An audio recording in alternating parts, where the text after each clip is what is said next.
नमस्कार। मु डॉक्टर कामदेव दास आपको विगत एपिसोड रे सीनियर सिटीजन माने कौन 6टी रोग उपर विशेष ध्यान देवा दरकार साधारणतः जोटा कि सीनियर सिटीजन मान को अफेक्ट करता है से विषय रे कही से 3टी डिजीज उपर कही हार्ट डिजीज डायबिटीज एवं डिहाइड्रेशन। आज मु आउ गोटे रोग उपर कहूँ से हूँ कन्स्टिपेशन बा GI tract disorder gastrointestinal tract disorder. बंधुगण ये कन्स्टिपेशन बा जो झाड़ा सफा न हवाटा यहाँ गोटे माने गोटे साधारण रोग हिसाब से प्राय लोकों पाखे देखा बहुत लोग यही रोग बा यही कष्ट समस्या पड़ुं एंड पर्टिकुलाली सीनियर सिटीजन माने बेसी ए पड़ुंट ये असुविधार सम्मुखीन होती। जड़े चिकित्सक हिसाब से मु बहुत मोर सीनियर सिटीजन भाई माने मते यही कन्स्टिपेशन कंप्लेन उपरे कहती कौन औषध अच्छी कौन नहीं मुझे एडवाइस करे। आज मु से विषय टिके कहबी ये कन्स्टिपेशन कौन पाई हुए कारण कौन यार लक्षण कौन यार चिकित्सा कौन ए विषय आपण टिके कहबी। देखंतु साधारण भाव में आमर शरीर आयुर्वेद दृष्टिकोण बात पित्त कफ ये 3टी दोष आम शरीर को धारण करछि एवं ये जदि सम अवस्था अच्छी ठीक अवस्था अच्छी नॉर्मल अवस्था अच्छी आम शरीर सबू मेसीन गुड़िक ठीक चली एवं से आयुर्वेद कहुई जे सर्वरोगापि मंदाग्नि सबु रोगर मूल है मंद अग्नि। अग्नि मुख्यतः 3 प्रकार समाग्नि विषमाग्नि तीक्ष्णाग्नि एवं आ गोटे दृष्टिकोण अच्छी जठराग्नि भूताग्नि धात्वाग्नि ये वर्णना आयुर्वेद अच्छी। तबे ये अग्नि कहीं विषम हुए ये 3 दोषर मध्य जदि कौन गोटे विकृति है ये अग्नि को मध्य विकृति करे। मुख्यतः ये कन्स्टिपेशन रोगर मुख्य दोष विकृति हूँ वायु दोष एंड दैट टू अपान वायु। अपान वायुर विकृति हेले बा अपान वायु दूषित हेले साधारण भाव में आम कन्स्टिपेशन रोग होता है आमको कहीं अग्नि जो आमर अच्छी जोटा को बायोलॉजिकल फायर कहते जठराग्नि यार काम हूँ ये शरीर रे समस्त पाचन पाई जो आम आहार खाऊे हजम पाई जो सब रस जुइसेस एसिड एंजाइम ये सबूर सिक्रेशन दायित्व नौ जोड़ा डाइजेस्टिव एड एगुड़ा रहिले पेट भितर आम डाइजेशन ठीक होची ता दायित्व से नौ डाइजेशन दायित्व नौ एवं डाइजेशन पर यार मेटाबॉलिज्म बा प्रॉपर एब्जॉर्प्शन केमती हम बॉडी रे तार जो सार अंश जोटा न्यूट्रियस अंशटा केमती आम कोष ताको ग्रहण करिवो ताको धातुपाक कहुए जोटा को ताको मध्य दायित्व ये अग्नि नौ। तेणु अग्नि जठराग्नि हूँ बहुत इम्पोर्टेंट।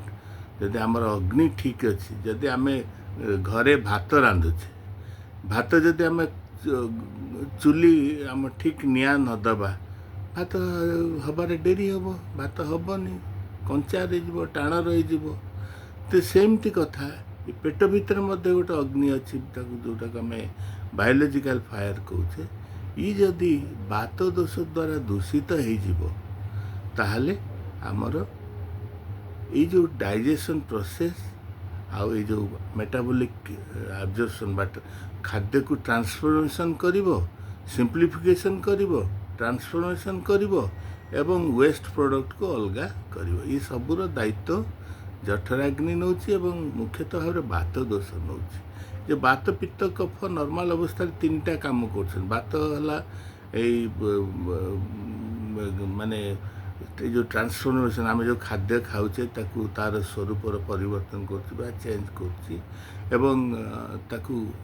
ट्रांसफॉर्म करोची मेटाबॉलिज्म करूँ ये सब वात दोष काम पित्त दोष काम कौन ना आपंकर जो जिते पाचन रस पाचक रस जतिक अच्छी ताकू सब सिक्रेशन करने दायित्व तार अधिक एवं खाद्य को आसिमिलेसन करिबारे मध्य तार मुख्यतः रही है कफर काम है कौन ना इंटेस्टाइन जीआई ट्रैक्ट को लुब्रिकेंट कर फल आमर खाद्य गुड़िक ठीक रूप तलू तल जापर जीआई ट्रैक्टर शक्ति को ठीक रख तार माने भल रूपे एक्टिव रख यहाँ मत कफ दोषर काम तबे जा हो बर्तमान आम ये पाचन आप मन रखि था आम जो कन्स्टिपेशन कथा आलोचना करवा आम पाचन विषय टी जाना दरकार जे आम पाचन 7टी अंग रेस्पॉन्सिबल फॉर पाचन गोटे है माउथ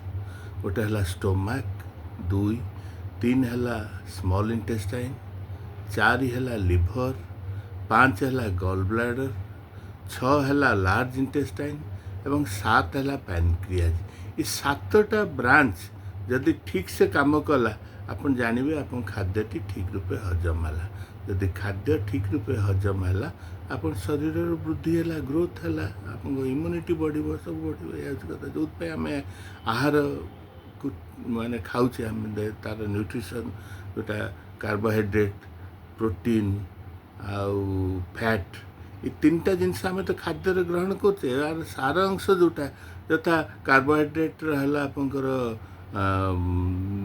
ग्लूकोज प्रोटीन रहा अमाइनो एसिड फैट रहा फैटी एसिड ये जिते बड़े यही फॉर्म को कन्वर्ट होती आम जानले आम डाइजेशनटा ठीक होता है गोटे फेज डाइजेशन फेज तापर आसिमिलेशन फेज रे ये जो न्यूट्रियस माने पोषण रस आम पाचे पोषक रस सब पाचे आहार सूक्ष्म अंश जोटा आम कहे सेटा आम कोष एक्सेप्ट करिया दरकार कोष जदि ग्रहण कला ताले जानले जे देहर वृद्धि हम देहर ग्रोथ हम जब कोष ये न कर तो से आम हो अपक्व अन्न रस हो ऑटोटॉक्सिन जोटा कहते आम सेटा हो आमर वेस्ट प्रोडक्ट ठीक रूपे जीवनी ये लार्ज इंटेस्टाइन में वेस्ट प्रोडक्ट जो आमर स्वेद मूत्र पुरीष ये 3टी जो मल जमती आम भात रांधुचे तादर पेज बाहर पेजटा को आम गाड़ुचे सेमती शरीर जो आहार रस आम खाऊे तार गोटे स्थूल भाग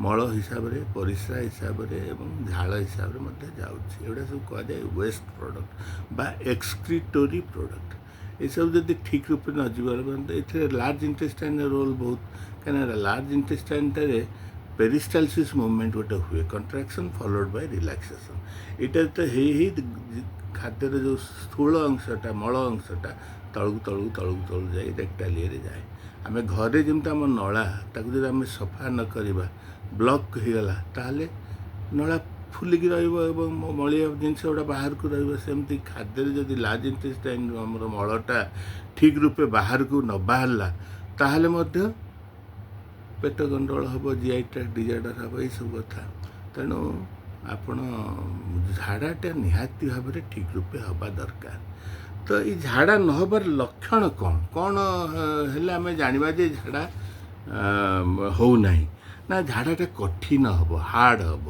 एटा कठिन हम कुंथेगा पड़ो झाड़ा को एवं एमती टिके ना झाड़ा हम पुणी रही जाऊ पुणी वायु 2-4 जाऊ रही जाऊ एमती गाँव तलीपेट पेन हम तलीपेट पेन हम एवं एमती तार सब लक्षण अच्छी जहाँफल कि आम जाना जे एक्चुअली आम झाड़ाटा सफा बहुत समय पेट बाड़े पड़े पेट कुंथेया पड़े ये सब कारण हुए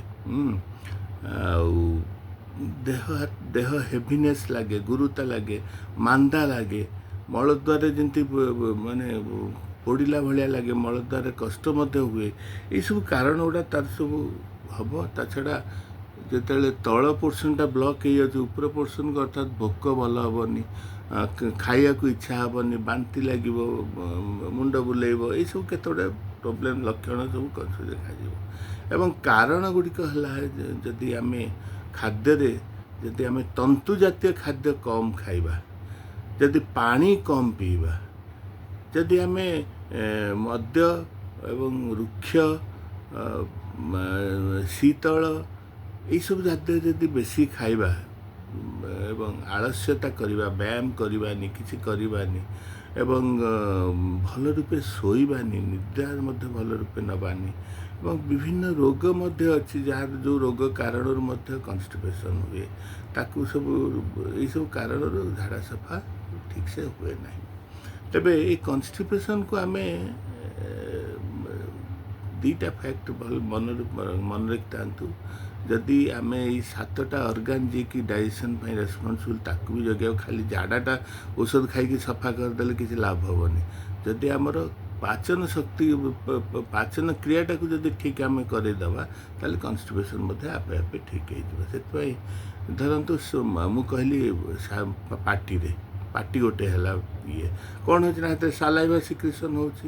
ଆମେ ଯେଉଁମାନେ ଅଛନ୍ତି ଅନେକ ସମୟ ବହୁତ ତରତର ହେଇକି ଖାଆନ୍ତି, ଚୋବାନ୍ତିନି ଭଲକି।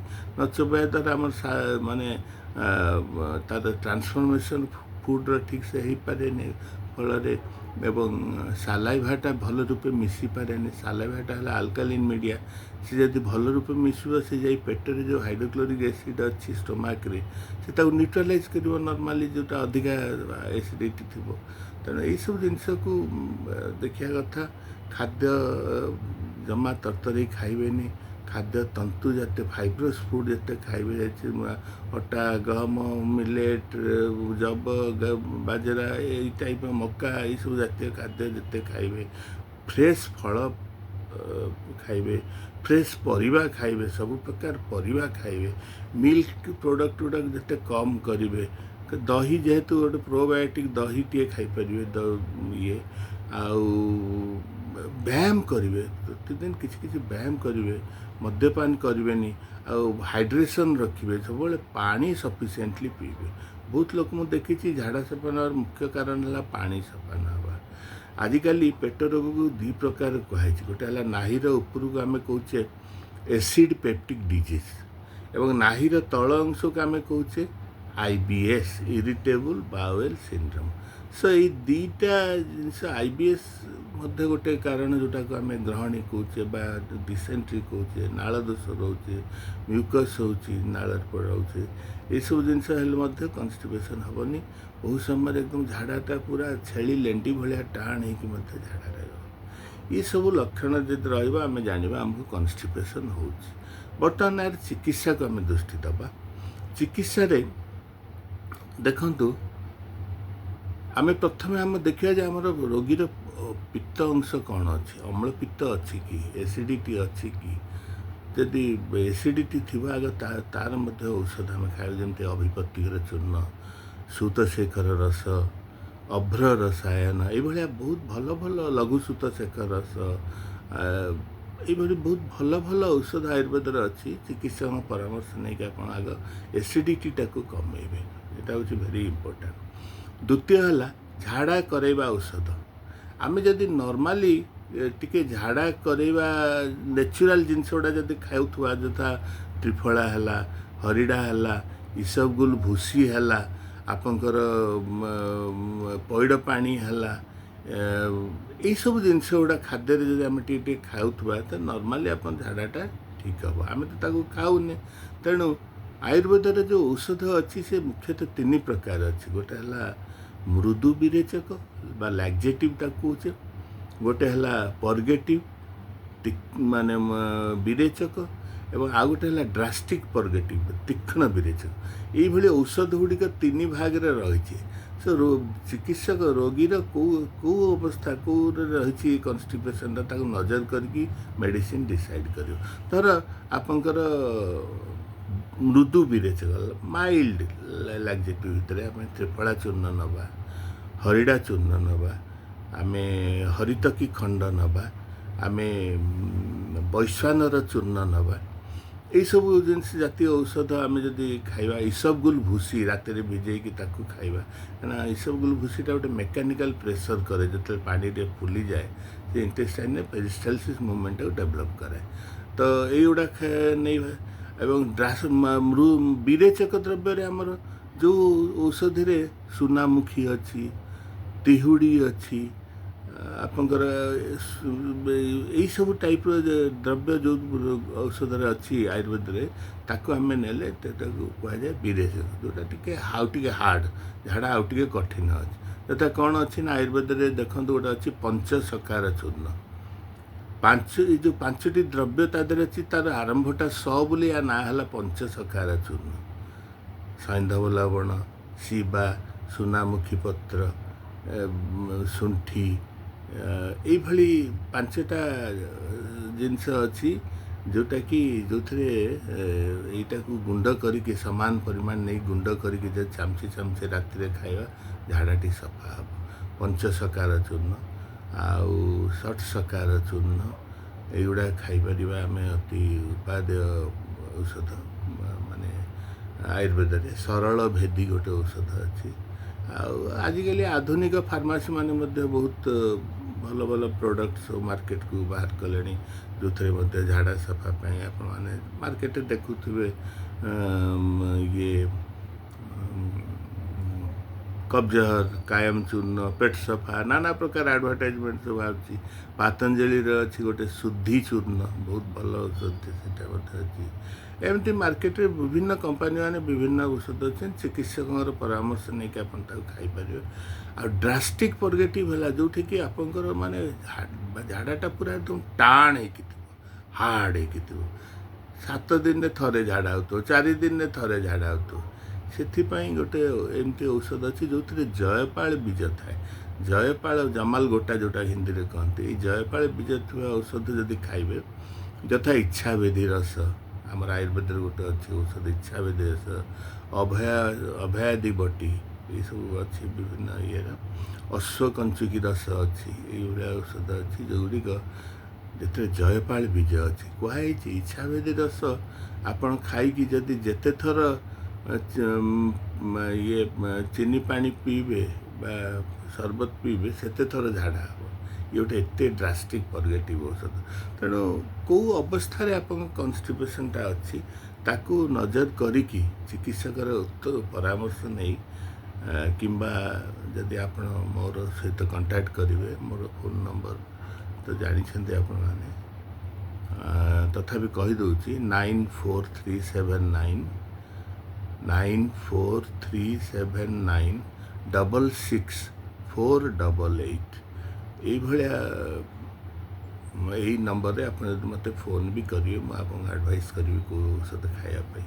କିନ୍ତୁ କନଷ୍ଟିପେସନ୍ ପ୍ରତି ବିଶେଷ ଯତ୍ନବାନ ହେବା ଉଚିତ ଏବଂ ପର୍ଟିକୁଲାରଲି ସିନିୟର ସିଟିଜେନ୍ ମାନେ ନିହାତି ଯତ୍ନବାନ ହେଉଛନ୍ତି, କାରଣ ଏଇ ରୋଗ ଯଦି ବହୁତ ଦିନ ଧରି ରହିବ, it may turn to cancer, it may turn to piles, fistula, ଅର୍ଶ ଭଗନ୍ଦର ଯେଉଁ ଟାଇପ୍ର ଜିନିଷ ହେଉଛି ତାକୁ ହେବ। ବହୁତ ମାନେ ପେଟର ବହୁତ ପ୍ରକାର ପ୍ରୋବ୍ଲେମ୍ ହେବ, ଲିଭରକୁ ଖରାପ କରିବ, ଏଇସବୁ କରିବ। ଏବଂ ସବୁବେଳେ କନଷ୍ଟିପେସନ୍ ରୋଗୀ ମାନେ ନିହାତି ଲିଭର ଔଷଧ ଟିକେ ଖାଇବା ଉଚିତ। ଲିଭର ଆରୋଗ୍ୟବର୍ଦ୍ଧିନୀ ଆମର ଗୋଟେ ଅଛି ଅତି ଭଲ ଔଷଧ, ଇଟ୍ କଣ୍ଟେନ୍ସ କଟୁକି, ଯେଉଁଟାକି ଝାଡ଼ା ସଫା କରିବ। ଏଭଳି ଭାବରେ ଆପଣ କନଷ୍ଟିପେସନ୍ ପ୍ରତି ଧ୍ୟାନ ଦେବେ, ହାଇଡ୍ରେସନ୍ କରିବେ, ତନ୍ତୁ ଜାତୀୟ ଖାଦ୍ୟ ଖାଇବେ, ଫ୍ରେଶ୍ ଫଳମୂଳ ଖାଇବେ, ଫ୍ରେଶ୍ ପରିବା ଖାଇବେ, ବିଭିନ୍ନ ପ୍ରକାର ଗ୍ରୀନ୍ ଭେଜିଟେବଲ୍ସ ଖାଇବେ ଏବଂ ଏକ୍ସରସାଇଜ୍, ଯୋଗ, ପ୍ରାଣାୟାମ ଏକୁ ସବୁ ଟିକେ କରିବେ, ଯଦି ଆପଣ ଏଇ ରୋଗରୁ ମୁକ୍ତି ହେବେ। ଧନ୍ୟବାଦ, ନମସ୍କାର।